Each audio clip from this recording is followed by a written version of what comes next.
እንግዲህ ዛሬ የምንማረው ስለ ፍርሃትን እንዴት ማሸነፍ እንዳለበት አንዳንድ ነጥቦች በማንሳት ህይወታችን ስንቅ የምናገኝበት ትምህርት ነው። ፍርሃት በሩን አንኳኳ፣ እምነት ሄዶ ከፈተው፣ ማንም አልነበረው። ይህ ፍርሃት ብዙ ጊዜ በምናባችን እንጂ በእውኑ ዓለም የሌለ መሆኑን ያሳያል። ፍርሃት ጥላ ነው። ፍርሃት ብርሃን በበዛበት ቦታ የለም። ፈሪ ከመሞቱ በፊት 1000 ጊዜ ይሞታል። ጀግና ግን ሞትን አንዴ ብቻ ይቀምሳታል። ስትሞትም አሟሟቱ ብዙዎችን ልብ ይሰብራል። ምክንያቱም የሁሉም ሰው ልብ ውስጥ ሰብሮ የገባ ስለሆነ ሰብሮ ይወጣል። ሁሉም ድርጊቱ ካርታታ ነው። ፍርሃት እውነት መስሎ የሚቀርብ የውሸት ማስረጃ ነው። አንበሳ የፈራ ገዳይ። ይህ ደግሞ ፍርሃት ስኬትን እንዴት እንደሚያግድ ያሳያል። የጥላው ድመት አንድ ጊዜ አንዲት ትንሽ አይጥ ነበረች። ይቺ አይጥ ሁልጊዜ ድመትን ትፈራ ነበር። በጣም ከመፍራቷ የተነሳ ከጉድጓድ ወጥታ ምግብ ለመፈለግ እንኳን ትንቀጠቀጥ ነበር። አንድ ቀን ወደ አንድ ጠቢብ ሰው ሄዳ እባክህ ድመትን እንዳልፈራ አድርገኝ ብላ ለመነችው። ጥበብም ሰው እንዲህ አደረጋት፣ ወደ ድመት ቀየራት።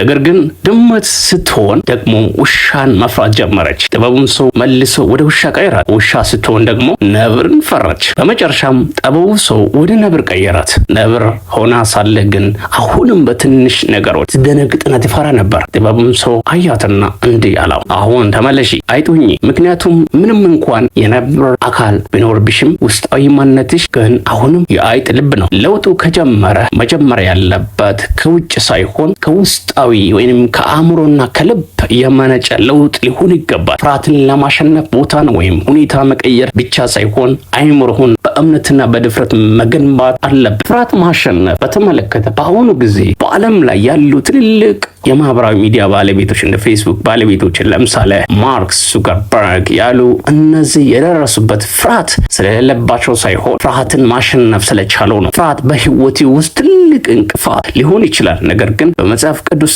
እውነት ልታሸንፈው ትችላለህ። ፍርሃት በህይወቴ ላይ የሚያመጣው ትልቅ እንቅፋቶች ወይም ጉዳቶች ምንድን ናቸው? አንደኛ፣ ችሎታን ይደብቃል። ፍርሃት ያለ ተሰጥኦ እንዳትጠቀም ያደርጋል። በመጽሐፍ ቅዱስ ውስጥ አንድ መክሊት የተሰጠው ሰው ፈርቶ መክሊቱ እንደቀበረው ሁሉ ፍርሃት እድሎችህን እንድትቀብር ያደርጋል። ሰላምህን ይሰርቃል። በሁለተኛ ደረጃ ላይ ሁልጊዜ ነገ ምን ይሆን በሚል ጭንቀት ዛሬን ልትጣጣም አትችልም።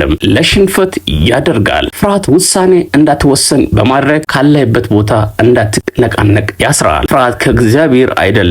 እግዚአብሔር የኃይልና የፍቅር ራስንም የመግዛት መንፈስ እንጂ የፍርሃት መንፈስ አልሰጠንም። ሁለተኛ ጢሞቴዎስ 1:7 ላይ ይህ ማለት ፍርሃት ሲሰማ ያ ስሜት ካንተ ማንነት የመጣ ሳይሆን ውጫዊ ጥቃት መሆኑን ተረዳ። ፍርሃትህን በአጭር ጊዜ ውስጥ እንዴት ማሸነፍ ይቻላል? ትኩረትን ቀይር። ችግሩን ከማየት ይልቅ የእግዚአብሔርን ታላቅነትን አስብ። አትፍራ፣ እኔ ካንተ ጋር ነኝና አትደንግጥ፣ እኔ አምላኬ ነኝና አበረታሃለሁ፣ ረዳህማለሁ። ኢሳይያስ 41:10 ላይ ጸልይና ተናገር። ስፒክ ላውድሊ። ፍርሃት ሲመጣ ዝም አትበል፣ ቃሉን ጮህ ብለህ ተናገር።